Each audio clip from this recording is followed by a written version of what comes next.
রমজান মাসে কোরআন প্রশিক্ষণকে কেন্দ্র করে দুই ইসলামী সংগঠনের কারণে বিড়ম্বনায় পড়েছে সিলেট এমসি কলেজ কর্তৃপক্ষ। তালামিজে ইসলামিয়ার দাবি, শিবিরের বাধার কারণে কোরআন প্রশিক্ষণ কার্যক্রম করতে পারেনি তারা। তবে এমন অভিযোগ অস্বীকার করেছেন শিবির নেতাকর্মীরা। সিলন টি রপ্তানিতে শীর্ষে। সিলেটের ঐতিহ্যবাহী এমসি কলেজ জামে মসজিদে বেশ কয়েক বছর ধরেই রমজানে শিক্ষার্থীদের কুরআন প্রশিক্ষণের কাজ করে আসছে তালামিজে ইসলামিয়া। সংগঠনটির দাবি, প্রশাসনের মৌখিক অনুমতি নেওয়া হলেও এবছর ছাত্র শিবিরের বাধার কারণে কুরআন প্রশিক্ষণ কার্যক্রম করা সম্ভব হয়নি।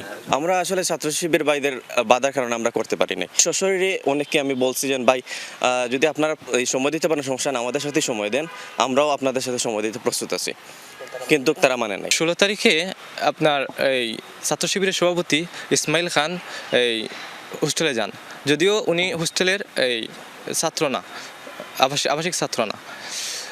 উনি যাওয়ার পর এই যখন আমাদের এই ব্যানারটা দেখেই উনি আমাদের এইটা ছিঁড়ে অনেক অকাট্য ভাষায় গালাগাল করেন, যা মুখে বলা সম্ভব না।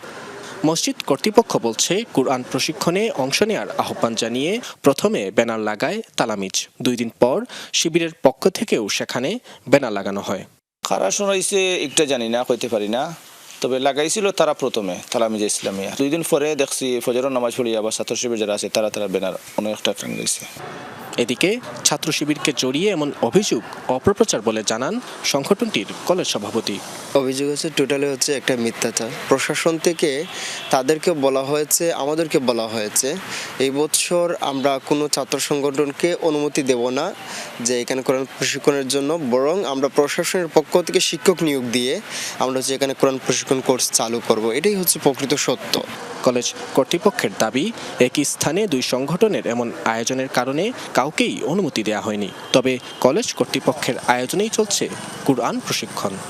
দুই পক্ষই কি করছে চাইছে, এখানে আগে এবং পরের কি কোনো বিষয় না, এবং ওনারা আসলে কাউকে কি কোনো ধরনের অনুমতি কি দেয়নি। যেহেতু আমাদের ইমাম সাহেব কি আছেন, এই জন্য এটা আমরা ইমাম সাহেবের মাধ্যমে এটা করতেছি। নাবিল হোসেন, যমুনা নিউজ, সিলেট।